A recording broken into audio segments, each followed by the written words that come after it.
Hello everyone, welcome to my channel Accounts Made. Myself Ashu Tyagi. I hope you all are doing fine.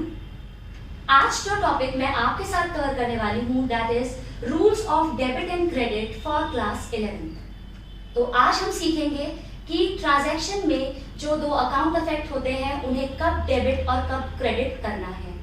वैसे debit और credit का मतलब मैंने आपके साथ अपनी प्रीवियस वीडियो में एक बार डिस्कस किया था कि जो अकाउंट होता है it is just a division of page into two halves, जिसकी राइट हैंड साइड क्रेडिट और लेफ्ट हैंड साइड डेबिट होती है। तो अकाउंट के राइट हैंड साइड को क्रेडिट और लेफ्ट हैंड साइड को डेबिट कहा जाता है। तो अगर आपसे कोई पूछता है डेबिट और क्रेडिट क्या है, तो डेबिट और क्रेडिट बेसिकली अकाउंट्स का डिवीजन है टू हाफ्स में, जिसमें जो राइट हैंड साइड होती है वो हमेशा क्रेडिट और लेफ्ट हैंड साइड हमेशा डेबिट होती है।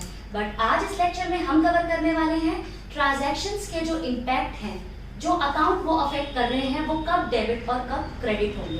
तो हमें समझना पड़ेगा कि अकाउंट्स किस तरीके के होते हैं, अकाउंट्स का नेचर, उस पर क्या रूल अप्लाई होगा, उसके बाद हम उस चीज को और अच्छे से समझ पाएंगे।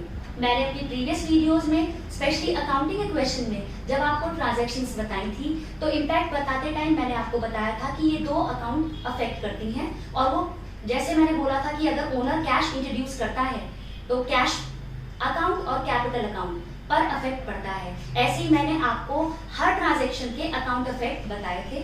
अगर आपने वो वीडियो अभी तक नहीं देखी है तो आप उसको देख लीजिए ताकि अकाउंट अफेक्टेड आपको पता चल जाए और आज उनके रूल हम सीख लेते हैं। तो according to traditional approach account को तीन पार्ट में डिवाइड किया जाता है, personal account, real account, nominal account. Business में जितनी भी ट्रांजैक्शंस होती हैं उनको, जितने भी वो अकाउंट अफेक्ट कर रही हैं, उनको ब्रॉडली तीन कैटेगरी में कैटेगराइज किया गया, personal account, real account, nominal account. Personal account again तीन पार्ट में डिवाइडेड है।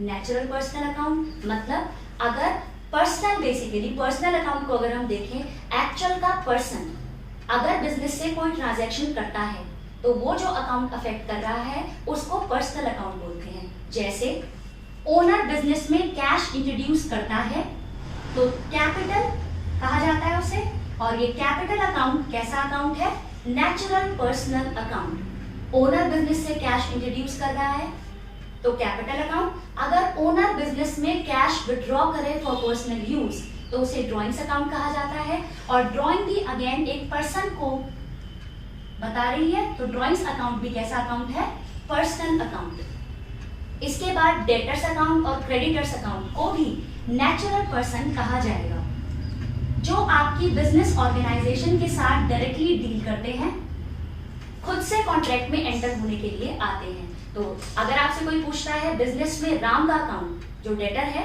कैसा अकाउंट है, तो आप बोलेंगे पर्सनल अकाउंट, और पर्सनल अकाउंट में भी नेचुरल पर्सनल अकाउंट, करेक्ट। अब बात करते हैं आर्टिफिशियल पर्सनल अकाउंट की। Artificial personal account means actual में वो पर्सन नहीं है but in the I of law उसकी खुद की एक लीगल आइडेंटिटी है।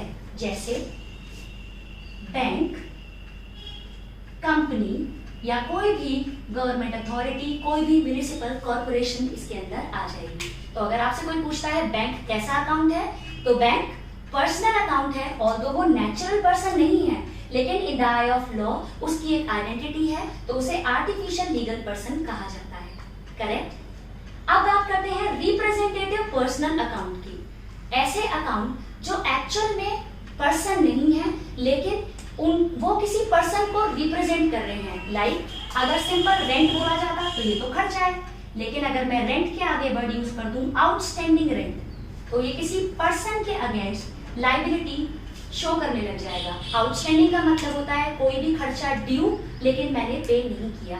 अगर खर्चा ड्यू है और मैंने पे नहीं किया तो किसी पर्सन के अगेंस्ट ये लायबिलिटी शो करने लगा, इसलिए इसे रिप्रेजेंटेटिव पर्सनल अकाउंट मानते हुए पर्सनल अकाउंट की कैटेगरी में कैटेगराइज किया जाता है। आई होप ये तीनों आपको समझ में आ गए हैं। कोई भी एक्चुअल पर्सन के अकाउंट पर्सनल अकाउंट है, अगर वो एक्चुअल पर्सन नहीं है और लीगल आइडेंटिटी पार्ट से उसकी एक इंडिविजुअल आइडेंटिटी है तो वो भी पर्सनल अकाउंट है। अगर कोई भी अकाउंट किसी पर्सन को रिप्रेजेंट करने लग जाए, जैसे मैंने आपके साथ यूज किया आउटस्टैंडिंग वर्ड, मैंने ये सारी टर्म्स आपके साथ डिस्कस कर रखी हैं, आउटस्टैंडिंग, प्रीपेड, एक्रूड, अनअर्न्ड। अगर किसी भी इनकम और एक्सपेंस के आगे ये वर्ड्स लग जाते हैं तो वो एक्सपेंस या इनकम किसी पर्सन को रिप्रेजेंट करने लग जाती है। ठीक, अगर आपको आउटस्टैंडिंग, प्रीपेड, एक्रूड, अनअर्न्ड का मतलब अभी तक नहीं पता है तो आप मेरी प्रीवियस वीडियोस में बेसिक अकाउंटिंग टर्म्स में इन्हें देख सकते हैं, मैंने उसमें अच्छे से आपके साथ ये एक्सप्लेन कर रखे हैं। अब बात करते हैं रियल अकाउंट की। बिजनेस में जितनी भी प्रॉपर्टी होती है एक्सेप्ट डेटर्स एंड क्रेडिटर्स, तो ऑल्दो लायबिलिटी है तो उसको हम यहाँ ना लिखे तो सही है। तो बिजनेस में जितनी भी प्रॉपर्टी होती है एक्सेप्ट डेटर्स, क्योंकि डेटर्स को आपके एक्चुअल के पर्सन और मैंने उसे पर्सनल अकाउंट में कैटेगराइज कर दिया है, तो जितनी भी प्रॉपर्टी होती है उनको रियल अकाउंट के अंडर कैटेगराइज किया जाता है। जैसे for example furniture,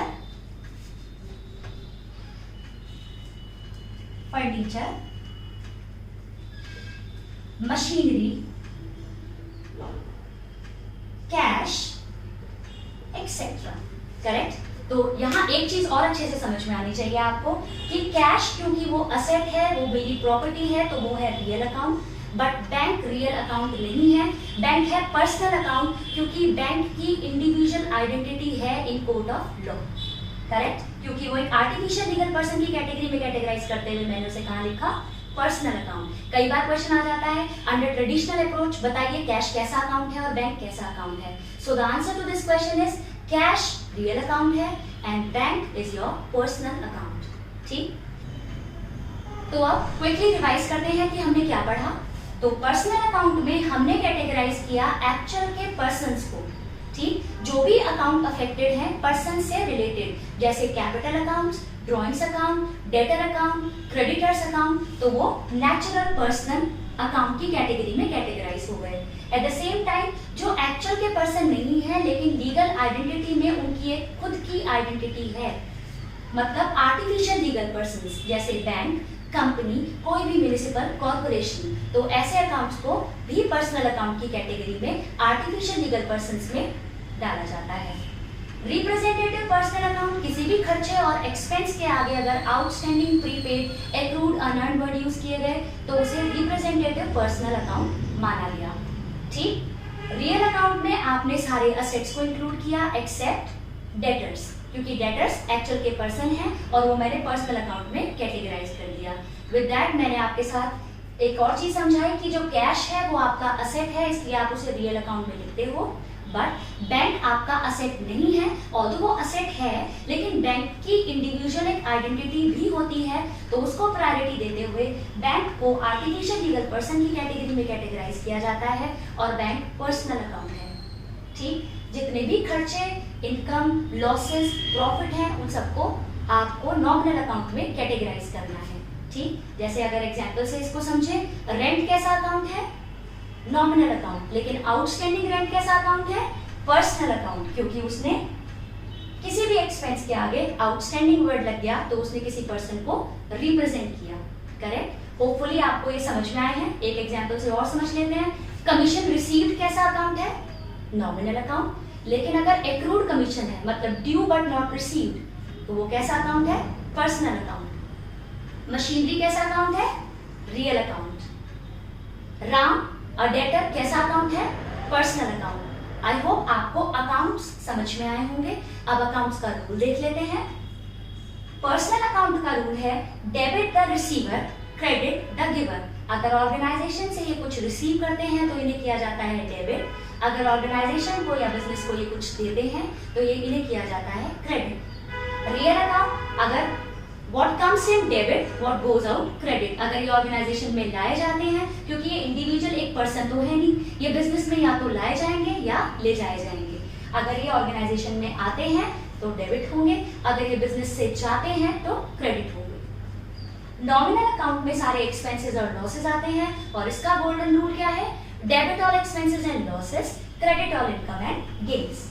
I hope आपको अकाउंट्स समझ में आए होंगे और अकाउंट्स रिलेटेड रूल्स आपको समझ में आए होंगे। इन केस अगर आपको कोई भी डाउट है आप मुझे कमेंट सेक्शन में बता सकते हैं, तो मैं श्योरली कोशिश करूंगी कि आपकी सारी प्रॉब्लम्स को उधर सॉल्व करूं। अगर आपको मेरी वीडियो पसंद आती है तो इसे लाइक कीजिए, शेयर कीजिए, subscribe my channel and don't forget to press the bell icon so that you can get the notifications of my latest updates. Thank you.